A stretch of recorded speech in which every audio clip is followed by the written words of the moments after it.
Good morning.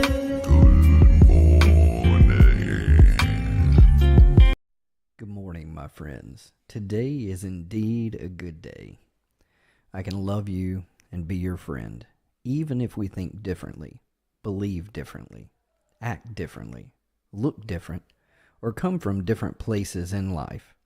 You are welcome here. With that in mind, let's get our day started together. Let's slow down together each morning to contemplate valuable precepts and how we might apply these in our thoughts, words, and actions today, and how they might grow into practices, habits, and even ways of life, so that our life's example is rooted firmly in core values that are a benefit to ourselves and to all around us. Good morning.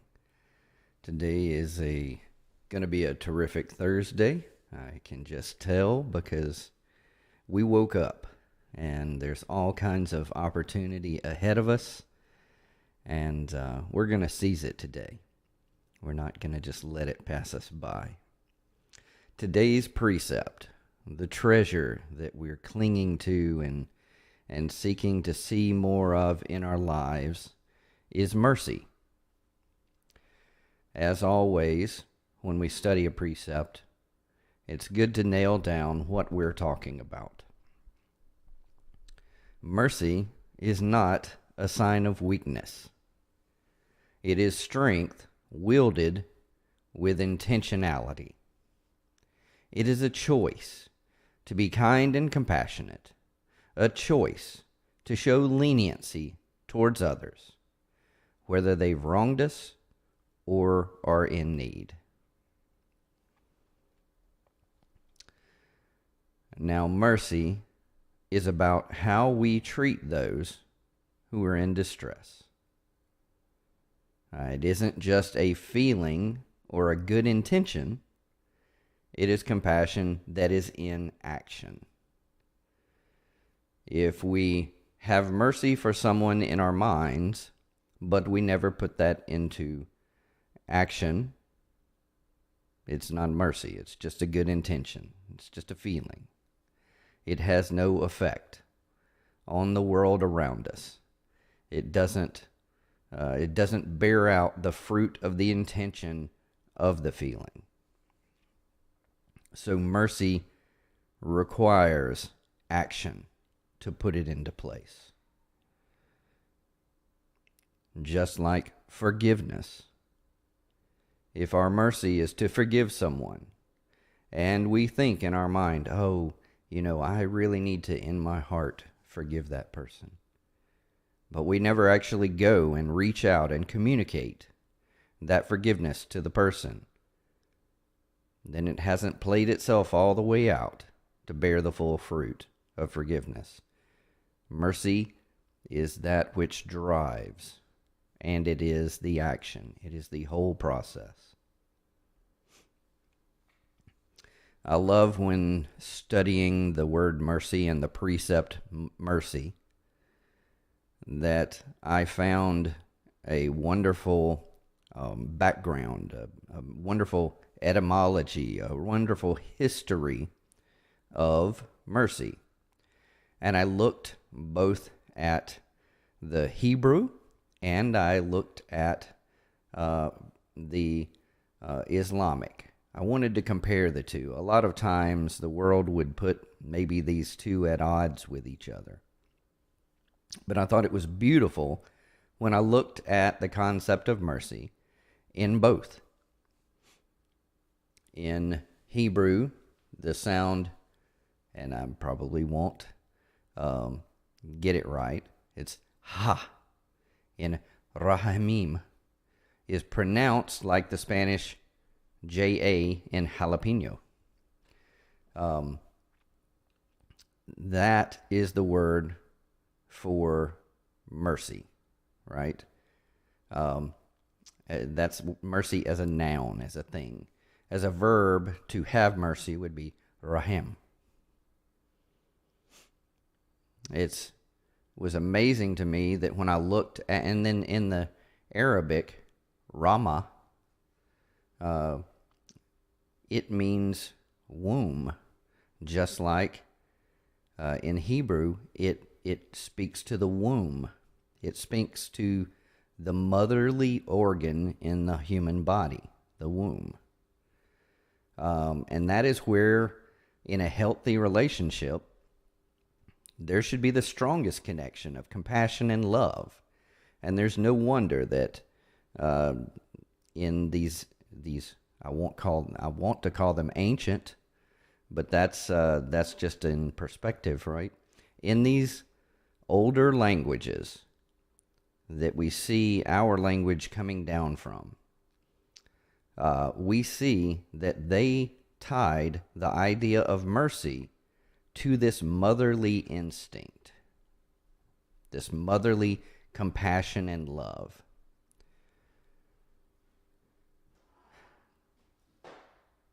In fact, the designator, the difference between the words from the root of woman and man is that woman is a womb man, a man with a womb, a man that has this opportunity for compassion and love towards her, towards her womb, towards her growing, thriving baby. So mercy is tied to this type of relationship, right? A mother loves her baby not because it has done anything for her. It has not earned her love. It is just a seed that has come alive and is growing within her body. And she has compassion for that baby in her womb. So knowing that that's where the word comes from helps us understand the precept.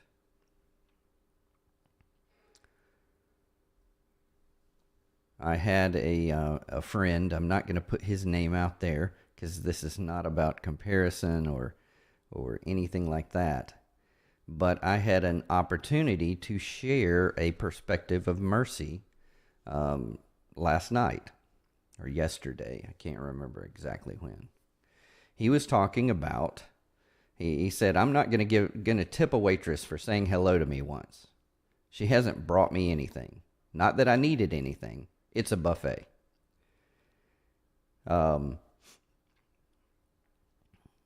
Now, he has a perspective on tipping, right? And his perspective on tipping, which I think is communicated, and I've heard it communicated to me by people that I love. And I've taken the approach in the past that tipping is rewarding for something someone does for me, right? For the longest time, I took the approach of trying to tip fairly based on performance. So my response, but that did not work very well for me. In time, I realized to change my perspective on tipping to something a little more merciful and a little more generous. And someone may even look at my perspective and say, well, that's not justice, but this is a difference in perspective that I think speaks to mercy. So that's why I wanted to bring it up. I'm not saying that the way I'm doing it right now is perfect, but I replied to him and I said, I gave up a long time ago on trying to tip fairly based on performance. I just use tipping generously as an opportunity to do something nice for someone else. So whether they do a great job or not, we see tipping, and I'm talking about my family, our household, we see tipping as a reflection of who we are, and less of a reflection of who we've measured our servers out to be. For us, it's an act of our own mercy and grace, not a measuring out of what we've decided they are worth. By taking this approach, we can be joyful about tipping generously, Because even when they fall short of our expectations, the opportunity to be generous to them reminds us of how merciful and generous God has been towards us. Now, I'll tell you, because we take this approach to tipping when we go out, we do not eat out that much. In fact, we probably, because of our perspective on tipping, it probably affects our budget to the level that we choose or we have to decide not to eat out as often. So there are consequences to it. There are decisions and choices. Also, mercy is not just enabling bad behavior. While I will say that yes, this is my approach in how we approach tipping, I'll tell you this is not necessarily my approach in the business world, that I just blindly hand out reward, right? That would probably be enabling. Or I don't just blindly hand out every single time that someone asks for money. That could be enabling bad things. There is discretion that needs to take place. There is an intentionality that needs to be part of mercy for it to do its work effectively. I cannot in a workplace allow those who have no ownership or care or interest in the work. I cannot reward them at the same level as people who are owning and being responsible and providing value, and expect to have a healthy workplace just because I'm acting mercifully. It might make some people appreciate you and some people resent you, because that is not necessarily justice. So there is a balance here. Mercy does not mean just blindly letting everyone have their way. It is not just being timid and letting people walk over you. But it is having a kindness and compassion and leniency that maybe thinks the best of people instead of the worst. You see, when my friend posted this, I didn't think, oh, well, that's a horrible, I didn't see him as an enemy or as a they or as a something separate from me. No, this is, I remember having this same perspective, right? And I tried to be fair in how I tipped. And for me, it was just more trouble than it was worth. It was not effective. That practice, that approach was not effective. I found that out over time. And I tried something different. And I was willing to change and to learn and to do something different. And I said, you know what? Well, we're not going to tip based off of them. We're going to tip based off of us, based off of our heart. And I tell you, there's been times where we saw, because of this perspective, we saw a waitress who was struggling, who was giving us really pretty much poor service. But we noticed that she was struggling, right? She was trying. But she was, either oversat or maybe she had a horrible night. Maybe her child was up all night and she's just struggling to try and make it through the day. You never know what someone's dealing with. And she apologized profusely to us about, she knew that she was giving us bad service, right? But we already had made up in our minds that we were going to tip generously because we were there. And that gave us a joy in that moment that we would not have had if we had not had that perspective.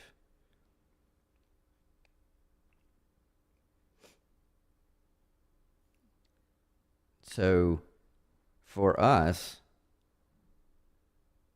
it's been a very good approach to grab hold of mercy in this area and to put it into practice.